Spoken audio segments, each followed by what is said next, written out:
بسم اللہ الرحمن الرحیم، السلام علیکم۔ میں ہوں آپ کا میزبان ساجد گندل۔ آج 4 مئی ہے سال 2022۔ لندن میں نواز شریف نے بند کمرہ نشست میں اپنے قریبی لوگوں کے سامنے ڈیل اگل دی ہے۔ عمران خان اور جنرل فیض حمید کیا صدارتی نظام کے نفاذ کا منصوبہ بنا چکے تھے؟ کپتان اگلے سیٹ اپ سے آؤٹ ہوگا۔ نواز شریف کو یہ کس نے زبان دی ہے؟ ووٹ کو عزت دو کا بیانیہ کیسے کمپرومائز ہوا؟ بڑے عام انکشافات ہیں جو اس ویڈیو میں آپ کے سامنے رکھنے جا رہا ہوں۔ ڈاکٹر شہباز گل بالآخر امریکہ سے واپس آ گئے ہیں۔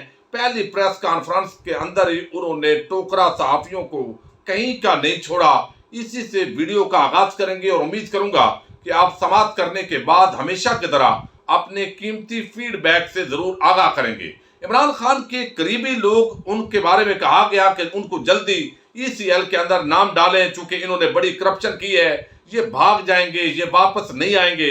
شہباز گل بیرون ملک روانہ ہوئے، ان کے خلاف کوئی کیس رجسٹرڈ نہیں تھا، اب وہ واپس بھی وعدے کے مطابق آ چکے ہیں اور انہوں نے پریس کانفرنس کے اندر امریکہ کے ساتھ پاکستان کے جو تعلقات ہیں، رشیا کے ساتھ جو پاکستان کی ایک اوورآل پالیسی تھی، اس پر تو بات کی ہے۔ پہلے وہ آپ کے سامنے رکھتا ہوں اور ٹوکرا صحافیوں کو کس طرح آج انہوں نے لتاڑا ہے، وہ بڑی ویلڈ جو بات انہوں نے کی ہے اس پر بھی بات ہوگی۔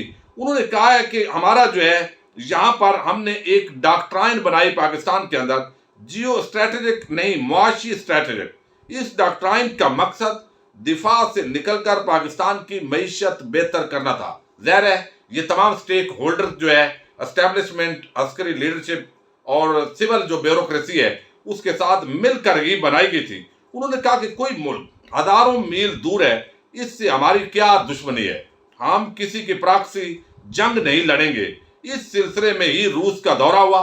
روس کے دورے میں 30% گیس پیٹرول کی آفر ہوئی۔ شہباز گل کہتے ہیں کہ امریکہ سپر پاور ہے، اس سے دوستی چاہتے ہیں، ڈکٹیشن نہیں چاہتے۔ لیکن جیو اور ایکسپریس نے ڈنڈی ماری ہے اس کے اندر۔ ایک سپر پاور کے گھٹنوں میں بیٹھ کر کیا ملے گا؟ ڈکٹیشن لے کر نہیں، بلکہ امریکہ سے ایسی دوستی چاہتے ہیں جیسے بھابھی اور نان دوستی چاہتے ہیں۔ انہوں نے کہا کہ ہماری پالیسی دوبارہ ہو رہی ہے اور سپر پاور سے ڈرنا ہے۔ پالیسی ہو رہی ہے کہ امریکہ بہادر جہاں کہے گا وہی تجارت کریں گے۔ ہم کسی ملک کو مرد آباد نہیں کہنا چاہتے، نہ چاہتے ہیں کہ کوئی ملک ہمیں مرد آباد کہے۔ اسٹیٹ بینک کا گورنر بہترین کام کر رہا تھا لیکن اس کو فارغ کر دیا گیا، اور PDIMF نے ایک نیا جو گورنر اسٹیٹ بینک لیا ہے۔ پہلے رضا باکر کے حوالے سے کہا جاتا تھا کہ اس حکومت نے PTIMF، آپ کو علم ہے یہ ٹرم یوز کی بلاول نے، کہ یہ ایک تو بجٹ جو ہے وہ PTIMF ہو گیا ہے، اور باقی جو انہوں نے گورنر اسٹیٹ بینک لیا ہوا تھا وہ IMF کا سابقہ وہاں کا امپلائی تھا۔ تو اب جو نئے ڈاکٹر سید مرتضیٰ جو نئے گورنر اسٹیٹ بینک کے طور پر لیے گئے ہیں، ان کا بھی IMF سے تعلق ہے۔ تو آج سے موجودہ حکومت PDIMF ہو گئی ہے، لہذا اس پر بھی ہم بات کریں گے۔ لیکن ایک بہت ہی حیرت انگیز انکشاف ہوا ہے اور بڑی ذمہ دار شخص نے یہ رپورٹ کی ہے، اور انہوں نے کہا ہے کہ جس شخص نے ان کے سامنے یہ خبر رکھی ہے وہ بالکل کریکٹ ہے۔ اگر نواز شریف نے غلط بیانی کی ہے تو یہ ان کی گردن پر دروغ بر گردن راوی، یہ ان کی ہے۔ لیکن جس صحافی نے یا جس ذریعے نے ان کو خبر دی ہے وہ بندہ تکڑا ہے۔ اب یہ اسد اللہ خان ہے، آپ کو علم ہے بڑے عام سنجیدہ صحافیوں میں ان کا شمار ہوتا ہے، بڑے اچھے دوست ہیں۔ اب انہوں نے بتایا ہے کہ نواز شریف نے جو عید کی نماز ہوئی اور وہاں پر ایک نشست ہوئی لندن کے اندر، قریبی دوست وہاں موجود تھے اور 2-3 صحافی بھی اس کے اندر شامل تھے، کچھ قریبی جو کارکنان تھے وہ موجود تھے، اور وہاں ایک گپ شپ ہوئی انفارمل سی جیسے ہوتی ہے، اور اس کے اندر کچھ سوالات کیے گئے، اور ان سوالات کی روشنی کے اندر نواز شریف نے ایک ڈیل کو اگل دی ہے جو ان کے ساتھ کی گئی ہے۔ یہ میں حرف بحرف اسد اللہ خان صاحب نے جو سٹوری بریک کی ہے یہ آپ کے سامنے انتہائی رکھنا ضروری ہے، چونکہ جب سے عمران خان کی حکومت ہٹی ہے اس کے بعد ہم دیکھ رہے ہیں کہ اسٹیبلشمنٹ جو ہے اس کو عوام نے نشانے پر لیا ہوا ہے کہ یہ سارا جو کام ہے تبدیلی، یہ اسٹیبلشمنٹ کے بغیر ممکن نہیں ہے۔ اور نواز شریف جس طرح اچانک شیر ہو گئے ہیں، مریم نواز جس طرح آتے ہی شیر ہو گئی ہیں، اور ایسے لگتا ہے کہ ان کو بغیر بیکنگ کے یہ سارا کام نہیں ہو سکتا۔ لیکن ہمارے بہت سارے دوست جو ہے وہ اس کا انکار بھی کرتے ہیں، وہ کہتے ہیں نہیں، یہ اسٹیبلشمنٹ صرف نیوٹرل ہوئی ہے، اور باقی کام جو ہے وہ نیچرل طریقے سے ہوا ہے۔ اب یہاں پر جو ہے اسد اللہ خان نے یہ سٹوری دی ہے، میں آپ کے سامنے رکھ رہا ہوں۔ وہ کہتے ہیں کہ عمران خان جو ہے وہ اگلے سیٹ اپ میں نہیں ہوں گی، یہ بھی زبان دی گئی، لیکن اب وہ کہتے ہیں کہ قریبی ساتھیوں کے ساتھ نواز شریف کی بات چیت ہوئی، جس کے اندر 3 صحافی اور کارکنان جو ہے وہ بھی تھے۔ خوشگوار موڈ کے اندر فرح گوگی کا ذکر ہوا اور نواز شریف نے کچھ چٹکلے لطیفے ان کا تبادلہ کیا۔ انہوں نے کہا جی فرح گوگی جو ہے، گوگی تو مردوں کے نام ہوتے ہیں، عورتوں کے نہیں ہوتے۔ اس وقت جو فرح گوگی کی وجہ سے عمران خان پر تنقید ہو رہی ہے، اس سے وہ بڑے معزوز تھے، بڑے خوش ہو رہے تھے۔ ویسے میں یہ چاہتا ہوں کہ فرح گوگی کو عمران خان صاحب نے جس طریقے سے ڈیفینڈ کیا ہے، میں اس سے سخت اختلاف رکھتا ہوں، اور یہ ان کو ڈیفینڈ نہیں کرنا چاہیے تھا۔ وہ اس کا پرسنل معاملہ تھا، وہ اپنے آپ کو جسٹیفائی کر دے۔ ان کا کاروبار پرانا 90 کی دہائی سے وہ جس طریقے سے احسن جمیل گجر جو ہیں، ان کا باقاعدہ پراپرٹی کا کام ہے، اور اس کے اندر کوئی ناجائز ہوا ہے جائز ہوا ہے، وہ جانے، ان کا کام جانے۔ عمران خان صاحب کو اس کو ڈیفینڈ نہیں کرنا چاہیے۔ اب وہ کہتے ہیں کہ یہاں پر سوال کیا گیا کارکنان کی طرف سے کہ چند مہینوں کی ہمیں حکومت ملی ہے، تنقید کا نشانہ بنایا جا رہا ہے عوام کی طرف سے، اور بدنامی بھی ہو رہی ہے، عمران خان مقبول ہو گیا ہے، تو ہمیں اس سے کیا فائدہ ملے گا؟ اس پر نواز شریف جو ہے انہوں نے کہا میں نے تبدیلی کے منصوبے کا حصہ بننے سے انکار کر دیا تھا۔ یہ الفاظ ہیں جی اسد اللہ خان صاحب کے۔ وہ کہتے ہیں میں نے تبدیلی کے منصوبے کا حصہ بننے سے انکار کر دیا تھا، شہباز شریف کو راضی کر لیا گیا تھا، میں کئی ہفتے تک اڑا رہا، پھر میری ایک عام شخصیت سے ملاقات کروائی گئی۔ یہ ملاقات واقعی اس کے چرچے جو ہے وہ ہوتے رہے ہیں، کنفرم نہیں ہے وہ کہیں لندن میں ہوئی یا کہیں باہر کسی دوسرے ملک کے اندر جو ہے وہ ہوئی۔ بہرحال ایک بڑی ملاقات جو نواز شریف کے ساتھ براہ راست ہے، اس کے بڑے چرچے ہوتے رہے ہیں۔ اب وہ کہتے ہیں کہ پھر مجھ سے جو ہے وہ ملاقات کروائی گئی۔ یہاں پر جو ہے وہ کہتے ہیں کہ پری میٹنگ بھی کسی رشتہ دار کے ذریعے ہو چکی تھی، ٹھیک ہے۔ اب اس کے بعد یہ ملاقات ہوتی ہے کسی عام شخصیت کے ساتھ براہ راست ملاقات میں کہا گیا کہ اگر تبدیلی کے منصوبے کا آپ حصہ نہیں بنیں گے تو پھر عمران خان ایک شخصیت کو تعینات کر کے صدارتی نظام لا رہا ہے۔ اب یہ عام شخصیت جس کی تعیناتی کی طرف عموماً اشارہ کیا جاتا ہے، چونکہ اسد اللہ خان صاحب نے ان کا نام نہیں لیا، لیکن میں اس لیے آپ کے سامنے نام رکھ رہا ہوں کہ آئے روز چونکہ یہ باتیں روٹین کے اندر ہوتی ہیں کہ جنرل فیض حمید کو عمران خان جو ہے وہ آرمی چیف بنانا چاہتے تھے، تعینات کرنا چاہتے تھے۔ ان کا راستہ روکنے کے لیے یہ سارا جو منصوبہ ہے یہ تشکیل پایا ہے۔ یہ باتیں چونکہ ہوتی رہی ہیں، میڈیا کے اندر صحافی حضرات کرتے رہے ہیں، تو اس وجہ سے وہ جو ہے ظاہر ہے جنرل فیض حمید ہی ہو سکتے ہیں۔ لہذا وہ کہتے ہیں کہ عام شخصیت جو ہے اس کی اپوائنٹمنٹ عمران خان کرے گا، اگر آپ اس تبدیلی کے منصوبے کا حصہ نہیں بنیں گے تو پھر جو ہے وہ کیا ہوگا، صدارتی نظام جو ہے وہ نافذ ہوگا، جس میں اگلے 10-15 سال تک کسی مخالف جماعت کی گنجائش نہیں ہوگی۔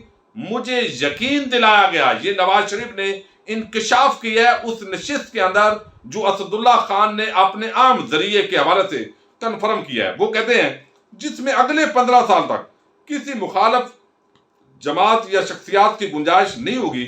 مجھے یقین دلایا گیا کہ اپوزیشن کے ساتھ سخت ترین ظاہر رویہ ہوگا، اور کیسز جو ہے ان کا بھی فیصلے ہوں گے۔ اب یہاں ان سے سوال کیا گیا اس نشست کے اندر جو اپنے قریبی دوست اور چند صحافی تھے کہ عمران خان کا بیانیہ مقبول ہو رہا ہے، اس صورتحال میں دوبارہ وہ اقتدار میں آ جائے گا، مہنگائی بھی کنٹرول نہیں ہوگی بلکہ عالمی حالات کے تناظر میں بڑھے گی، تو پھر کیا ملے گا؟ اس پر نواز شریف جو ہے انہوں نے بتایا کہ ہمیں یہ زبان دی گئی ہے، اگلا سیٹ اپ جو بھی ہوگا اس میں عمران خان نہیں ہوگا۔ اب یہ زبان کس نے دی ہے یہ میرا خیال ہے بیان کرنے کی ضرورت نہیں ہے، آپ کو بھی علم ہے اگر وہ ایسی بات ہے، نواز شریف نے اگر بیان ایسے کی ہے اور وہ کہتے ہیں کہ کنفرم میں ایسے کی ہے۔ اب یہاں پر جو ہے وہ کہتے ہیں کہ جو میرا ذریعہ ہے وہ غلط نہیں ہو سکتا، اس نے یہی لفظ بولا ہے کہ ہمیں زبان دی گئی ہے کہ عمران خان اگلے سیٹ اپ کے اندر نہیں ہوگا۔ اب وہ کہتے ہیں اسد اللہ خان صاحب کہ وہ میرا راوی درست ہے، وہ غلط نہیں ہو سکتا۔ اگر نواز شریف غلط بیانی کر رہے ہوں تو اس کا میرے اوپر ذمہ داری نہیں ہے. ہمیں زبان دی گئی ہے کہ اگلے سیٹ اپ میں عمران خان نہیں ہوگا. عمران خان کو گیم سے نکالنے کا منصوبہ اور خراب چیزوں کو درست کر کے دینے کی بھی ذمہ داری انہی کی ہے، اور اسی وجہ سے جو ووٹ کو عزت دو کا بیانیہ ہے اس پر کمپرومائز کرنا پڑا ہے. تو اس کے اندر آپ نے دیکھا جو انہوں نے بات کی ہے، 2-3 پوائنٹس بڑے عام ہیں. بند کمرہ، یہ ویسے ہی ایک فرینکلی ایک جیسے کہتے ہیں غیر رسمی نشست ہوئی، بات چیت ہوئی، پھر ایک ملاقات جو عام شخصیت ہے اس کے ساتھ ملاقات کا انہوں نے ذکر کیا. پھر پتا چلا کہ کوئی منصوبہ عمران خان کے خلاف جو ہے وہ باضابطہ تشکیل دیا گیا. کس نے دیا؟ ظاہر ہے ہم اس کو مزید جو ہے سمجھدار لوگ ہوتے ہیں آج کل، ویسے بھی سمجھنے والے. اور پھر وہ باقاعدہ کہا گیا کہ اگر آپ جو ہے وہ نہیں اس کا حصہ بنیں گے اور ڈٹے رہیں گے تو پھر جو ہے وہ صدارتی نظام آئے گا، اور صدارتی نظام کو روکنے کا حل یہ ہے کہ ابھی آپ ہمارے کہے پر عمل کر لیں اور وہ بندہ اپوائنٹمنٹ میں نہ ہو، معاملات بہتر ہوں اور یہ پارلیمانی نظام چلتا رہے. اور پھر وہ کہتے ہیں کہ گارنٹی دی گئی ہے، زبان دی گئی ہے کہ عمران خان اگلے سیٹ اپ کا حصہ نہیں ہوگا. اب اس پر کوئی کیس بنایا جائے گا، کوئی سزا ہوگی، اللہ یعنی خیر کرے، لیکن بہرحال اس کے کئی طریقے ہوتے ہیں. تو یہ سارا جو نشانہ ہے وہ ظاہر ہے سارے جو کھرا ہے جیسے کہتے ہیں وہ ہمارے اداروں کی طرف جا رہا ہے. میں سمجھتا ہوں ان اداروں کو متنازع نہیں ہونا چاہیے، لیکن بدقسمتی ہے کہ جب اس طرح کی خبریں آتی ہیں وہ تو آپ کے سامنے رکھنی ضروری ہوتی ہے. تو اب جو حالیہ ڈیولپمنٹس آئی ہیں، امریکن جو مراسلہ ہے اس سے لے کر آگے امپلیمنٹیشن، اچانک نون لیگ پر مہربانیاں، جن کو پہلے چور چور کہا گیا اور پھر ان پر مہربانیاں، وہ گالیاں نکالتے رہے، پھر بھی مہربانیاں، یہ ساری چیزیں جو پورے اس کو آپ رجیم چینج کہیں، اس کے پیچھے جو بھی معاملہ ہے. بہرحال عمران خان کو اب اگلے سیٹ اپ سے کیسے آؤٹ کیا جاتا ہے، یہ چیز یقیناً قوم اگر کھڑی ہو جاتی ہے تو سارے منصوبے دھڑے کے دھڑے بھی رہ جاتے ہیں. اب سوال یہ پیدا ہوتا ہے کہ کیا اسٹیبلشمنٹ وہ صدارتی نظام کے حق میں ہے؟ تو یہ بات کچھ بڑی عام ہے، یعنی کچھ حلقے ظاہر ہے حق میں ہوں گے، کچھ مخالفت میں ہوں گے. پارلیمانی نظام اسٹیبلشمنٹ کو ویسے سوٹ کرتا ہے، وہ اس وجہ سے کہ جیسے ابھی 15-20-40 بندے جو M N As M P As ہوتے ہیں ان کو ادھر ادھر ہماری اس سیاسی جماعتوں کی ہسٹری ہے اس کے اندر ہوتے رہے ہیں، اور آگے نئی پارٹی کے اندر انٹر ہونا ہے. پی ٹی آئی کو بھی اس کا جو فائدہ ملا ہے، یقیناً اسٹیبلشمنٹ نے بڑا نوازا ہے ان کو. اور جب پارٹی کے اندر سیاسی شخصیات کو شامل کیا گیا، الیکشن ڈے کے اوپر جس طریقے سے پی ٹی آئی کی سیٹیں کم کی گئی وہ بھی ایک سوالیہ نشان ہے.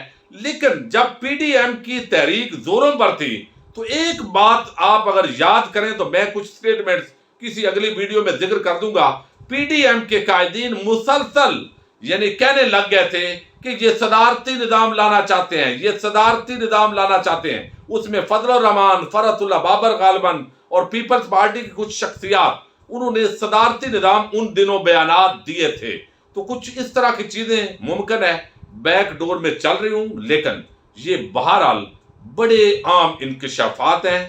اور اگر ایسا ہے تو یہ میرا خیال ہے ہمارے ادارے کو اگر وہی لوگ جن کو نوازا گیا ہے مبینہ طور پر وہی اگر اس طرح متنازع کریں گے تو پاکستانی قوم جو اداروں کے ساتھ ہمیشہ کھڑی رہتی تھی ان کو بڑا دکھ ہوگا. اور صدارتی نظام جو ہے وہ چونکہ سوٹ نہیں کرتا، لہذا صدارتی نظام کا یہی تھا کہ شاید نافذ ہو اور اگلے چند سال جو ہے وہ جو بھی مقبول ہو، وہ ایک اچھا نظام ہے، مرضی کے ساتھ نظام چلے. لیکن بہرحال یہ بات بڑی عام ہے. اب اسد اللہ خان صاحب اس کی ذمہ داری انہوں نے لی ہے، اور میں امید کرتا ہوں کہ آپ پوری ویڈیو سمجھ گئے ہوں گے. اپنے میزبان ساجد گندل کو نیکسٹ ویڈیو تک کے لیے اجازت دیجیے. اللہ حافظ.